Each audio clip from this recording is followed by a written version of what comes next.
2019 is an exciting year for our organization because we are celebrating our 20th anniversary. The inception of the organization actually began in 1999. At that time, we didn't have a shelter. We really have an extraordinary team here. It is comprised of both volunteers and staff. We have about 17 staff members now, so we've grown quite a bit. And the last figure I heard was about 220 active volunteers. The volunteers are the lifeblood of this organization. I volunteer here and I am on the cat care team. I basically come in and I clean and play with the cats every day, so it's pretty much a good life. Definitely the part at the end when I get to play with the cats and pet them. Through working with animals, give them an opportunity to develop their social and emotional skills. Could never really leave here feeling bad, so it's such a positive environment. They show more compassion. They start to identify in a really beautiful way with the animals here who are homeless. You never really know what new cats are going to be here and their personalities. The whole reason I got into dog behavior was because I thought that there was a lot of misunderstood dogs out there. They're a lot like people too. They have their off days. So the right people to understand where they were coming from so that we could help them be understood by other people. We do not receive any form of government funding, and as such, our work is the result of the support of our community. Treasure Tales is a unique store. It's all donated goods. All money raised from the sale of our goods comes directly to the Georgian Triangle Humane Society.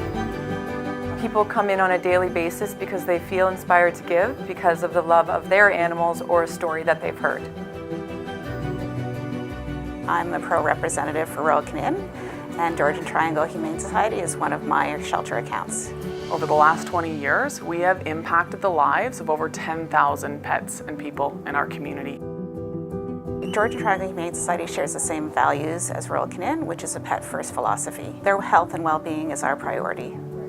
This is also an exciting year because we are opening our Georgian Triangle Humane Society Animal Hospital. We have one surgery room, we have a treatment room, a prep room, an x-ray room, and a pharmacy. They don't get stressed with the transport and we don't have to find people to drive them back and forth from the vets. It also means that they can actually have their surgeries faster, and so they can get adopted a lot faster, which means we can bring in more animals. But my first love is fostering. I've been doing fosters for 13 years now. Some animals are just not suitable to be in the shelter, so those would be babies, seniors, injured animals. We've got a really wonderful team of foster parents. And we are one of the foster puppy people.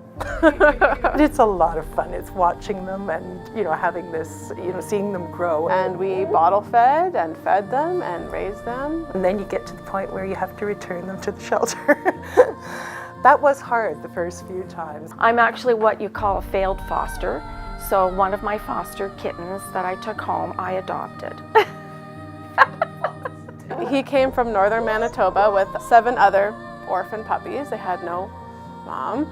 There's an oversupply, overcapacity of dogs in areas like northern Manitoba.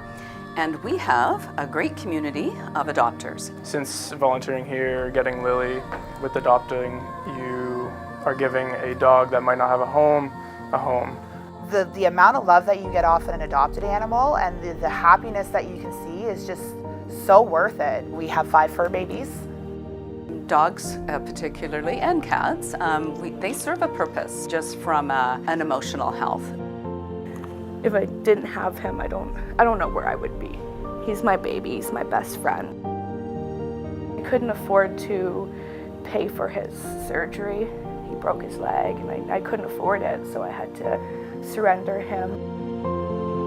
I think it's because I'm the only one that saved his life that day. He was stuck underneath a boat when he was just a baby. And they give back so much love. And we recently actually adopted another cat. We lost a cat. We really want to be part of the community that is the healthiest and most progressive community that we can be a part of. One of our core values is teamwork, and we see it on every level of this organization, the leadership and teamwork that it needs to do the work that we do, which is hard work sometimes, and it takes each and every one of us giving 110% every day. Love lives here. Love lives here. Love lives here. Love lives here. Love lives here. Love lives here. Love lives here. Love lives here. Love lives here. Love lives here. Love lives here. Love lives here. Love lives here. Love lives here. Love lives here. Love lives here. Love lives here. Love lives here. Love lives here. Love definitely lives here.